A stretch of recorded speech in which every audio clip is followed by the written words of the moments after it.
Hey guys, my name's Drew. I'm gonna give you a quick tour of my bike hauling, kitty toting, home on wheels.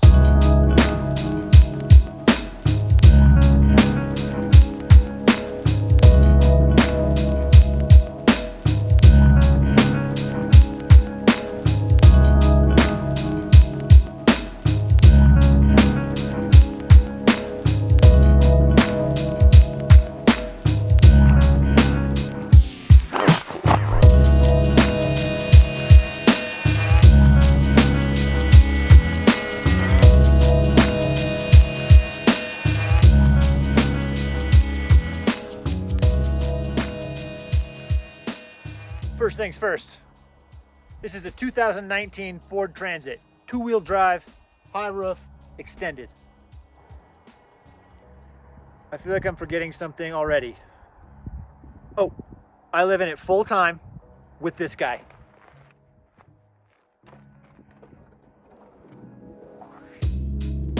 Hey, broski! This is Nikola.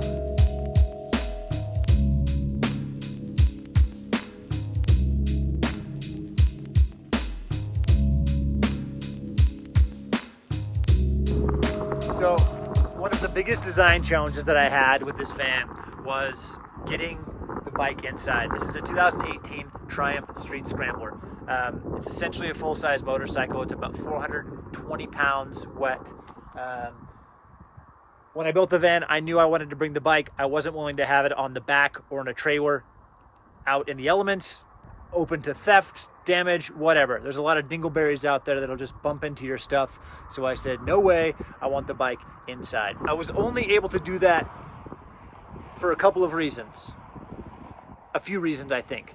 One was I maximized the floor plan as much as possible. I brought the back of the van floor to the very, very edge, and it gave me about 9.5 inches of extra room to pull the bike back.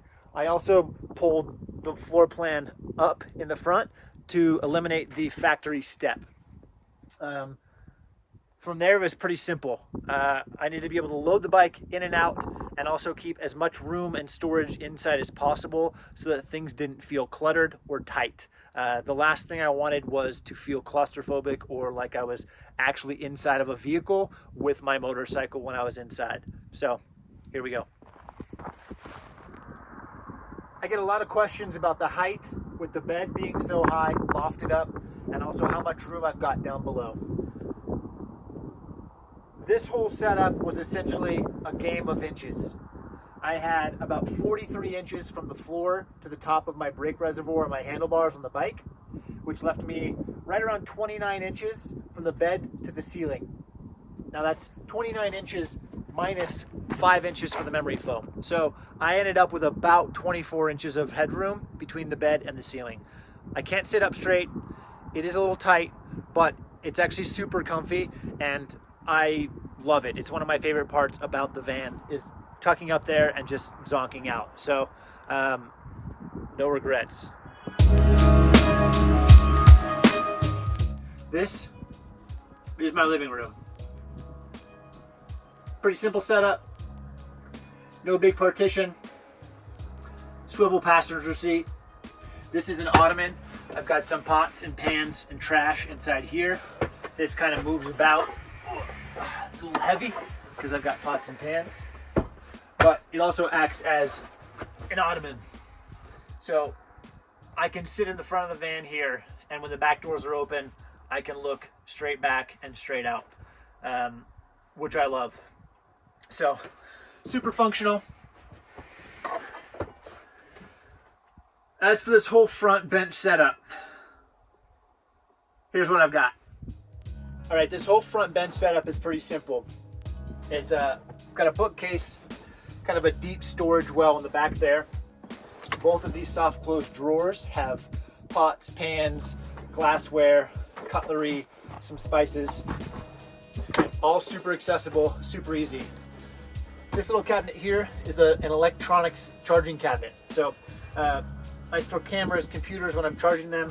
I've got a couple of little outlets in the back, quick charge outlets, so They're all pre-plugged in. All I've got to do is pop my electronic in there, plug it in, I'm good to go.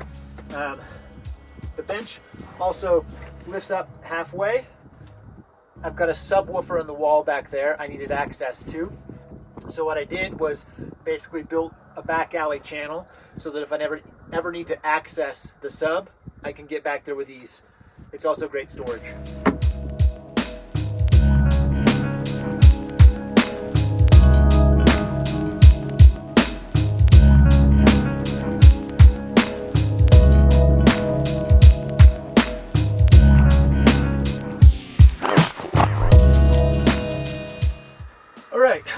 Now, if you're wondering what's up top, big guy, it's pretty easy. It's just a simple overhead cabinet for some dry goods, pantry, cookies, of course, and then some other miscellaneous stuff.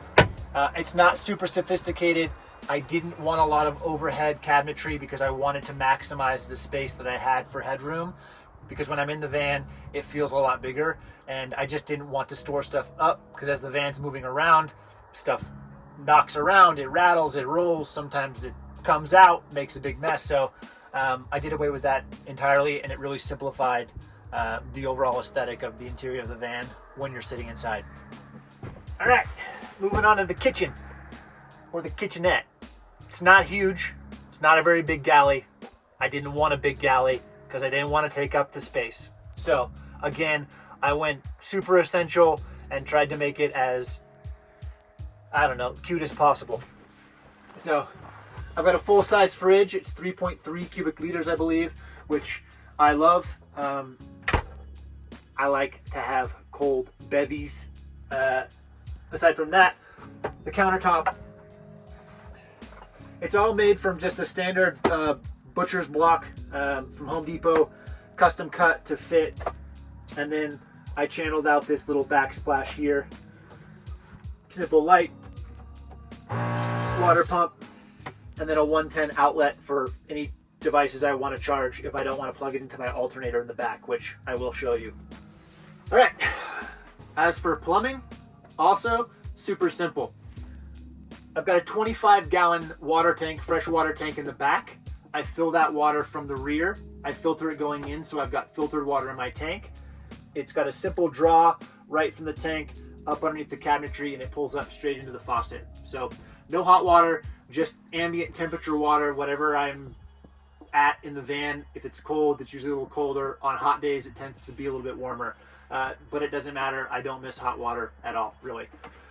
As for gray water, I've got a pretty small under sink area here, and it was a bit tricky, so I opted to go for something super simple and manageable, which was a 2-gallon jug for gray water. Now, 2 gallons doesn't sound like a lot because it's not. I have to dump it quite a bit, but the upside is that when I do dump it, it's super light. It only weighs like 15 pounds because it's only 2 gallons of liquid, whereas a lot of van builds have 5-6 gallon jugs underneath the sink, and sometimes that's in an awkward spot. So I just didn't want to have to lift a 50 or 60 pound jug of gray water out of the van and dump it if that was the case. So again, super simple, but really easy to troubleshoot if I have an issue with plumbing at any time, because everything is really straightforward. So I'm actually really happy with it. Okay, this bench is actually Nikola's domain. So I live with a cat. I travel with a cat. He's phenomenal. It's never been an issue. Why? Because this is actually a litter box. So his opening is here. He steps in. It's all lit. He's got a big cavity for doing his business. And then I've got some extra storage on the side for all of his treats, toys, food, etc. Really manageable, really easy. I never think about it, and he loves it. So if you have a cat and you want to travel, I highly recommend building in the litter box because it's pretty legit.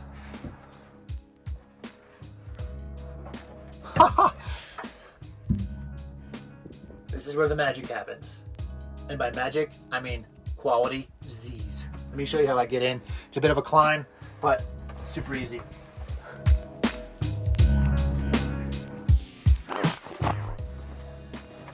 Now, I'm not super tall. I'm about 5'11", and I think I have 62 inches width to width, east to west. I can sleep this way if I want, because a lot of times I sleep curled up, or I'll sleep front to back. I like sleeping like this because my max fan air is right here. I get nice natural light. Sometimes I can see the stars, but I can also pull a breeze in or pull the air out depending on what I'm feeling or the temperature. Not a bad spot. So a couple of, they're kind of hidden. They weren't intentionally hidden, but by the time I put the mattress on, they got hidden. So a couple of features here. I've got a bookshelf for stashing books that I don't want out, or that I'm just, I don't know what I do with them. They're just books. I just stash them there. And then this whole thing, cabinet opens up, and it's currently acting as a dirty laundry hamper. And it's pretty good, actually, because I just kind of throw my dirties in there and I forget where they're at, and they're not taking up space in the rest of the van. So, okay. Back here, I got a light. Little reading light. Keeps it chill. It's enough. It's plenty. And then an extra fan. Low. Oh, low. High. Low. High. I really only use this when I need to move air if I don't have a breeze. It's rare and usually on hot days, but it does the job.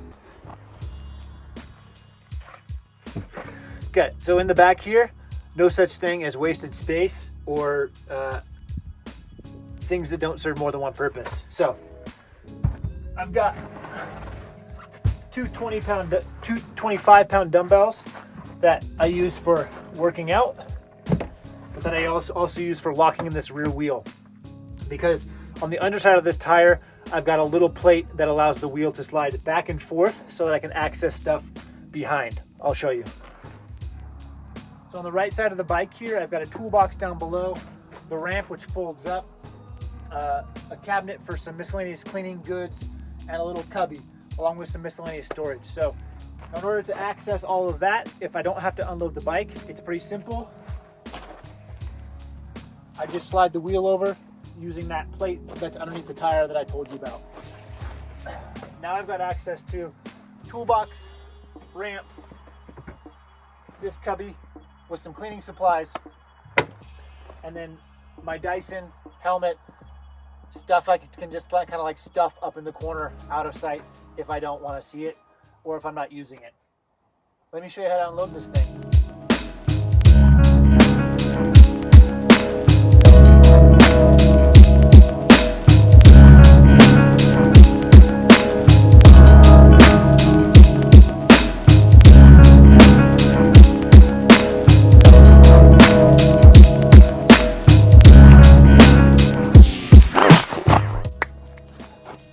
Voila. Now that we're unloaded, I can kind of show you what I've got going on this wall. Again, it's pretty simple. This open cabinet, that's where the ramp folds up, tucks in, goes away. Toolbox slides in. I can access that pretty easily. Boom, boom. Like a glove. This cabinet drops down. This is just cleaning supplies, miscellaneous stuff for the bike and the van if I need to give it a bath or do some maintenance, what have you. This is just kind of a cubby. I just keep some bags with some rags, attachments to the Dyson, and a hose for my water inlet, and my water filter in here as well. It's really accessible. I don't have to move anything to get to it. I just can walk back here, reach underneath without undoing anything, essentially. The Dyson. Simple. Mounts to the wall. Strap setup. I've got 2 anchor points for securing the bike. The bike rolls in straight into this wheel chuck.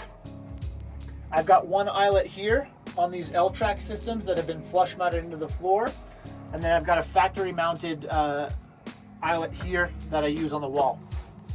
2 points straight down, super easy, super secure. This little false face pops off. It's just kind of a stuff box for like tie downs, emergency equipment, miscellaneous motor oil, what have you, out of sight, out of mind kind of stuff.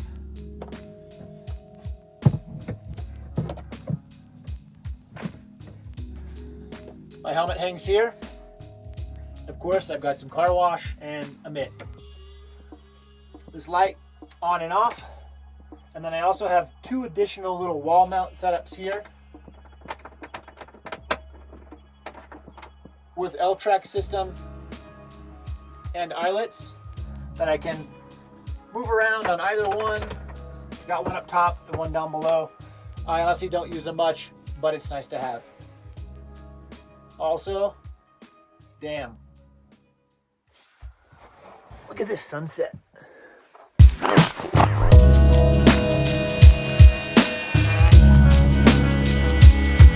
The heart of the van, this whole left bank of cabinetry, it's all of my electrical equipment, my plumbing, my battery bank, and my closet. This is my power. I've got a viewing window so that I can see what my solar charge controller is showing me as far as how much battery I've got left, where my charge is at, etc., without having to access anything. All of these faces are false face, just a magnet, pulls right off. That exposes everything.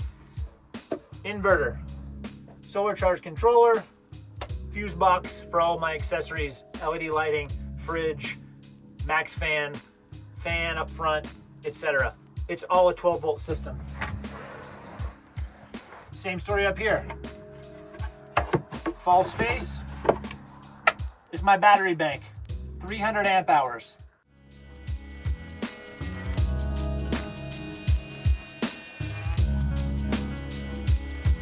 Oh, I almost forgot.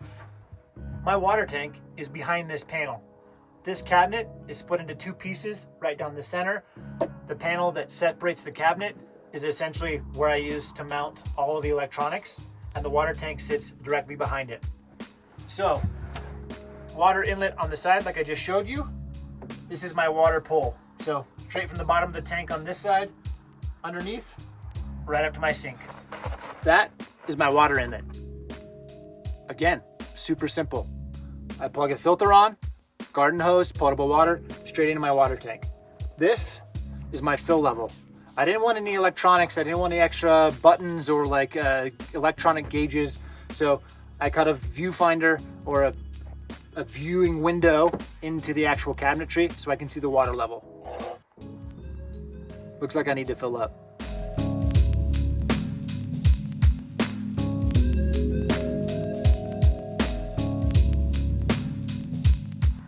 Now, this is my closet. Look. 3 big bays. One, kind of a general stuff. I put a backpack in there, some jackets, stuff I need to just grab that's also a little bit bulky and doesn't pack super tight.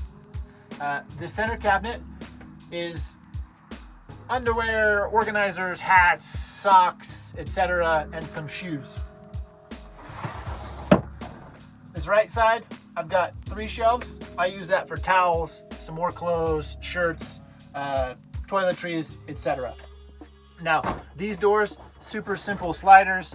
If I want to pop them off, they just drop straight out. Now I can access everything.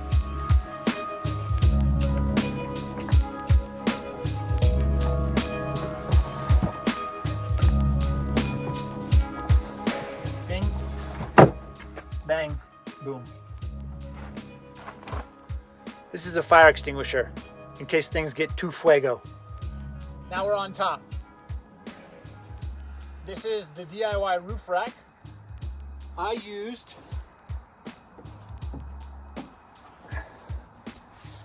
I use super strut. I cut it all down to length and just kind of mocked up my panel setups. And I got my brackets on the side to sit as close to the roof as possible. So it's super low profile from the side. As far as solar goes, I've got 3 100-watt panels. It's plenty. My max fan and my Thule sidekick. A lot of people ask me what I keep up here. I keep what everybody keeps up here: tuxedos and Bitcoin. Future projects. I didn't think about this when I built it, but I think that I'm gonna build just a simple deck space to kind of break up this. So have a deck that runs up to the panels here and on the back there. So that when I'm up on the roof and I need to get into my Thule or clean my solar panels or whatever, I don't have to straddle on my roof rack as much. And I can just be more firm. And hell, if I have a nice sunset, come up here and take it in. Now to load it up, it's pretty simple.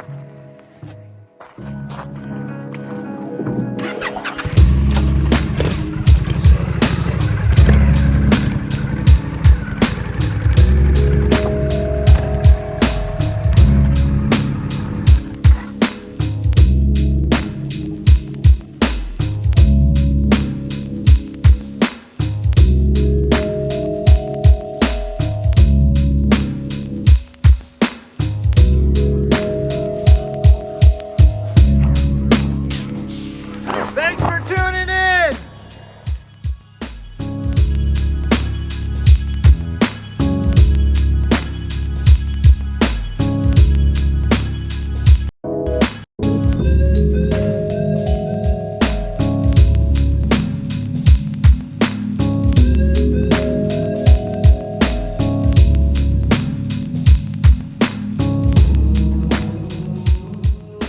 Is there any way to hold a selfie stick and not look ridiculous?